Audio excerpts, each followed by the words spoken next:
네, 상악동 거상술 방법 중에 두 가지 방법이 있는데 먼저 치조정 접근법에 대해서 말씀드리겠습니다. 치조정 접근법은 드릴링을 하고 나서 수압을 이용해서 상악동막을 들어올리고 그 다음에 뼈를 이식한 다음에 임플란트를 심는 방법입니다. 이 방법은 치료 방법이 비교적 간단하기 때문에 요즘은 치과에서 가장 많이 이용하고 있는 방법입니다. 하지만 이 방법에는 약간의 단점이 있습니다. 뼈를 집어넣는데 뼈가 한쪽으로 치우치는 경우가 있을 수도 있고 뼈 이식이 좀 불충분하게 될 수도 있습니다. 아니면 상악동막을 찢지 않고 해야 되는데 나도 모르게 상악동막이 찢어진 경우도 있습니다. 근데 이런 찢어진 경우를 잘 모르고 하는 경우도 있어서 이런 경우에는 상악동 염증이 생길 수 있는 부작용이 있습니다.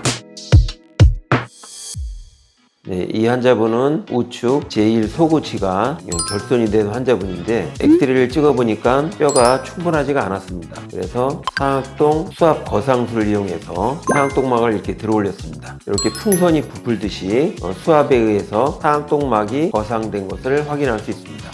구강 내에 임플란트가 식립된 모습이고 완성된 모습입니다. 완성된 후에 엑스레이를 보면 상악동 거상된 이 막 하방으로 뼈가 충분하게 차 있는 것을 볼 수 있습니다.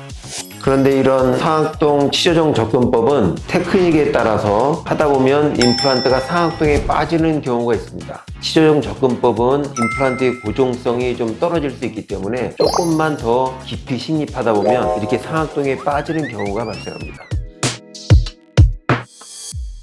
이 증례는 타치과에서 원장님이 임플란트를 치조정 접근법을 이용해서 식립을 하시다가 임플란트가 상악동에 빠진 경우입니다. 이런 경우가 발생되면 상악동 측방골을 삭제해서 빠져있는 임플란트를 제거해야 됩니다. 제거된 임플란트의 모습입니다. 제거하고 나서 지혈제를 놓고 뼈가 차기를 기다린 후에 약 3개월 후에 다시 임플란트를 식립해야 됩니다. 이 증례는 임플란트를 식립하다 보니까 고정력을 좋게 하기 위해서 조금 더 놓다가 임플란트가 빠져버렸습니다. 그래서 이제 엑스레이를 찍어보니까 저 높은 위치에 빠져있는 것이 보입니다. 그래서 측방에 뼈를 삭제해서 임플란트를 제거하고 다시 더 넓은 직경의 임플란트를 고정력이 나오게 식립을 했습니다. 그래서 나중에 이렇게 완성된 사진입니다. 이렇게 치조정 접근법은 고정력이 약할 경우 상악동에 빠지는 경우가 가끔 있습니다. 그래서 또 한 가지 방법, 측방 거상술을 이용한 상악동 증강술을 할 줄 알아야 합니다. 이 환자분은 우측에 소구치와 대구치가 치주질환으로 많이 흔들려서 발치를 하러 오셨습니다. 그래서 우측에 이를 4개를 발치하고 이 환자 사진을 보면 이를 빼고 나면 바로 상악동으로 뚫리는 것이 보입니다. 뼈가 거의 없으신 분입니다. 이런 경우는 옆에 측방의 뼈를 삭제해서 상악동막을 이렇게 노출시킨 다음에 임플란트 심을 구멍을 뚫고 골이식을 충분히 한 다음에 임플란트를 식립한 증례입니다.